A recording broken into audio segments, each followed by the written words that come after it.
Jogging spartiate pour les maîtres de Kigali.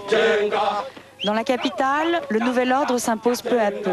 Dès l'aube, les vainqueurs du Front patriotique rwandais régentent Kigali. Éléments d'une armée bien organisée, les soldats de base du FPR, constamment encadrés par leur commandant, sont soumis à une stricte discipline illustrée par l'interdiction de fumer ou de boire de l'alcool. 24 heures sur 24, les combattants du FPR patrouillent. À bord de leur camionnette ou à pied, ils sont souvent très jeunes.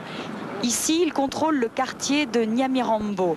La sécurité est une obsession. Certaines rumeurs laissent entendre que des éléments non contrôlés et ennemis se cacheraient encore dans la ville.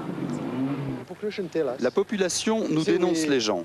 Chaque fois qu'elle arrête un ex-milicien, elle nous l'amène et nous le mettons en prison.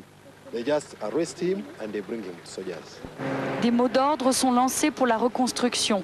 Aujourd'hui, nettoyage de la ville. Il faut effacer au plus vite les traces de la guerre, mais à chaque carrefour stratégique, le va-et-vient de la population n'est pas si fluide. Contrôle et fouille pour tous. Le nombre de militaires qui est en ville suffit. En tout cas, on est en sécurité plus qu'avant. Étrange situation qui prévaut. Le gouvernement officiel est civil, mais les militaires sont omniprésents. Pour la première fois, le général Paul Kagame, le véritable patron du pays, a troqué son treillis contre un costume civil. Il justifie une attitude intransigeante, notamment vis-à-vis des Français.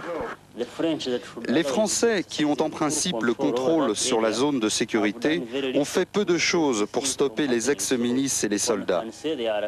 On peut dire que les Français sont leurs complices. La zone de sécurité fait partie intégrante du territoire rwandais. Le Rwanda a un gouvernement légal. Le processus nous amènera obligatoirement à exercer notre pouvoir sur cette zone. L'avertissement de Kigali à la France est clair. Les forces du FPR veulent régner sur tout le territoire.